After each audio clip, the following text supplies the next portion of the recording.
Hello, and welcome to Information Models and Data Models. In this video, we will learn about different types of models.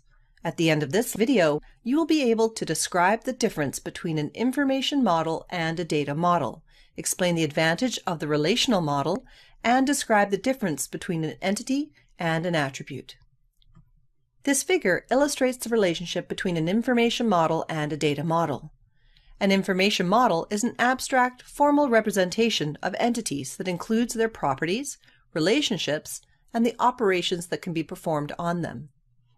The entities being modeled can be from the real world, such as a library. Information models and data models are different and serve different purposes.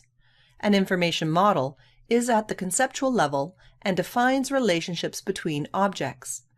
Data models are defined at a more concrete level, are specific, and include details. A data model is the blueprint of any database system. There are several types of information models. The most familiar is the hierarchical, typically used to show organization charts. As shown in this figure, the hierarchical model organizes its data using a tree structure. The root of the tree is the parent node, followed by child nodes. A child node cannot have more than one parent. However, a parent can have many child nodes. The first hierarchical database management system was the Information Management System released by IBM in 1968 and was originally built as the database for the Apollo space program. The relational model is the most used data model for databases because this model allows for data independence. Data is stored in a simple data structure, tables. This provides logical data independence, physical data independence, and physical storage independence.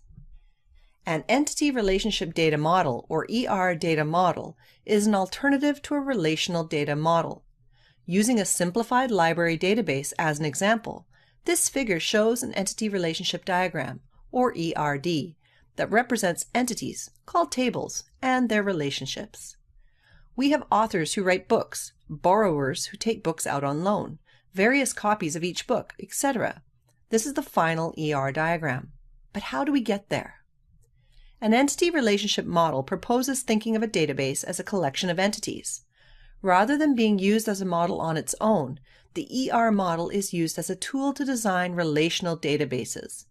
In the ER model, entities are objects that exist independently of any other entities in the database. It is simple to convert an ER diagram into a collection of tables. The building blocks of an ER diagram are entities and attributes. Entities have attributes, which are the data elements that characterize the entity. Attributes tell us more about the entity. In an ER diagram, an entity is drawn as a rectangle, and attributes are drawn as ovals. Entities can be a noun, person, place, or thing. Using a simplified library as an example, a book is an example of an entity. Attributes are certain properties of characteristics of an entity, and tell us more about the entity. The entity book has attributes such as the book title, the edition of the book, the year the book was written, etc. Attributes are connected to exactly one entity. The entity book becomes a table in the database, and the attributes become the columns in a table. Continuing the simplified library example, books are written by authors. Book is an entity, and author is an entity.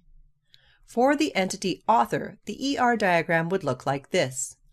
The entity author has attributes such as the author's last name, first name, email, city, country, and an author ID to uniquely identify the author.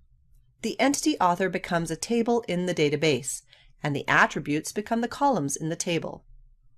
In the simplified library database, we progress through the process of identifying entities, such as borrowers who take books out on loan, various copies of each book, and copies of books out on loan. This is the final ER diagram. Each entity becomes a table in the database. You can now describe the difference between an information model and a data model, explain the advantage of the relational model, and describe the difference between an entity and an attribute. Thanks for watching this video.